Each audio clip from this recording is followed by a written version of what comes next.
Pushpa approximately అయితే 1100 క్రోర్స్ అయితే pre release collections అయితే చేయడం అయితే జరిగింది. ఈ మూవీకి వచ్చేసి హైప్ ఎంత కాదనమాట. ఎందుకంటే మూవీ స్టార్టింగ్ నుండి వీళ్ళు అసలు చేసిన ఈ మూవీ పర్ఫార్మెన్స్ నుండి చాలా ఎక్స్పెక్టేషన్స్ అయితే వస్తుందన్నమాట. డిసెంబర్ 5th అయితే రిలీజ్ అవుతుందన్నమాట. ఈ మూవీ హిట్ అవ్వాలంటే 700 క్రోర్స్ అయితే కొట్టాలి.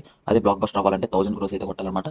ఈ మూవీ వచ్చేసి అంత సినిమా కాదనమాట. ఇది వచ్చేసి ఒక సుకుమార్ గారి film. Can Pushpa break 2000 crores అని మాట్లాడుకుందాం ఈ వీడియోలో అయితే.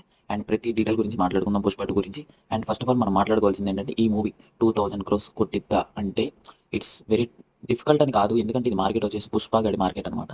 అండ్ మూవీ స్టార్టింగ్ నుండి వీళ్ళైతే వచ్చిన హైప్ బజ్ మామూలు బజ్ కాదు. ఎందుకంటే ఇక్కడ ప్రతి సెలబ్రిటీ కానీ ప్రతి హీరో కానీ ఎవరైనా కానీ ఆ శ్రీవల్లి స్టెప్స్ కానీ ప్రతి దానికి పాపులర్ అయిపోయింది అనమాట. యూట్యూబ్లో ప్రతి చిన్నవాడైతే చిన్న పిల్లాడైతే ఆ సాంగ్స్ ప్లే చేయడం ఎవ తగ్గేదిలే అండ్ డైలాగ్స్తో పాటు అంత బజ్ అండ్ అంత సెన్సేషనల్ అయితే అయింది కాబట్టి ఈ మూవీకి అంత హైప్ అయితే మామూలు హైప్ కాదు. అండ్ ఈ మూవీకి పార్ట్ 3 కూడా పెట్టడం అయితే జరిగింది అనమాట. అంటే ఈ మూవీకి అసలు 2000 క్రోర్స్తో పాటు మనం కంపారిజన్ చేద్దాం అనమాట. బాహుబలి రికార్డ్ బ్రేక్ అయితే లేదా కూడా.